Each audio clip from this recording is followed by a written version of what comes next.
s'est lancé un défi de grimper les chutes Montmorency. Notre but, c'est d'installer au bord de la chute une halte chaleureuse où les alpinistes vont pouvoir s'arrêter. On a fait la plaine grimpée, qui est 80 mètres. Moi, Félix, on n'avait jamais fait ça. Jean-Sébastien en avait déjà fait quelques fois, mais c'est quand même très ardu. Ça va, les gars? Ça va? Ah, je suis brûlé. Les gars nous disaient, ah ben, vous pouvez faire ça, puis ensuite on va vous hisser, puis ensuite vous finissez, puis votre caméra tourne, mais nous autres, on fait jamais ça, on le fait toujours au complet. Après avoir escaladé 90 mètres de glace, Félix, Mathieu et Jean-Sébastien doivent maintenant se rendre ici pour installer leur café-bar. Une fois rendu en haut, il faut qu'on traverse le long de la paroi pour arriver à la sortie. Mais vraiment, tu marches sur le bord du précipice. T'as comme 2-3 pieds d'espace pour marcher. OK. Puis c'est juste un peu après qu'il y a eu beaucoup de neige dans le coin de Québec. Puis là, il y a eu la discussion, est-ce qu'on devrait s'attacher pour marcher pour sortir? Puis notre guide nous a dit non, vous n'avez pas besoin de vous attacher. Les gens ne s'attachent pas habituellement.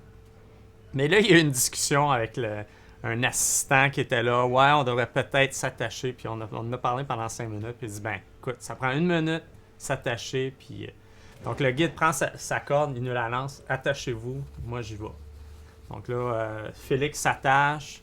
On laisse un 20 pieds de corde. Là, moi, je m'attache à Félix. Un autre 20 pieds de corde, caméraman, ensuite Mathieu. C'est le même qu'on s'est installé. Puis là, on se met à marcher. Puis à peine 40 pieds... je marche où Félix a marché, puis toute la neige en dessous de mes pieds cède. Wow!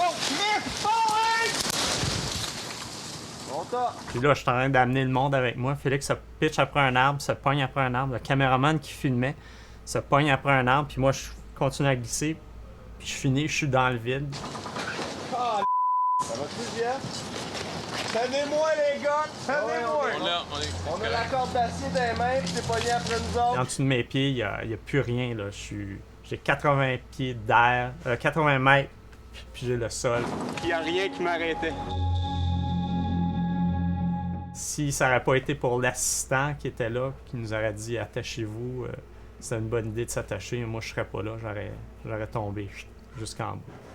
Donc ça m'a... Tu as eu très peur? Oui, ça m'a fait brailler, ça m'a vraiment très dérangé. J'ai trouvé ça très con, très... C'est la fois que j'ai passé le plus proche de mourir, puis on a fait des affaires, on a fait des niaiseries puis des conneries. Mais vous avez continué à tourner quand même, là. Vous deviez avoir moins de goût de rire, là, si tout le monde avait... Ouais, c'était... Ouais.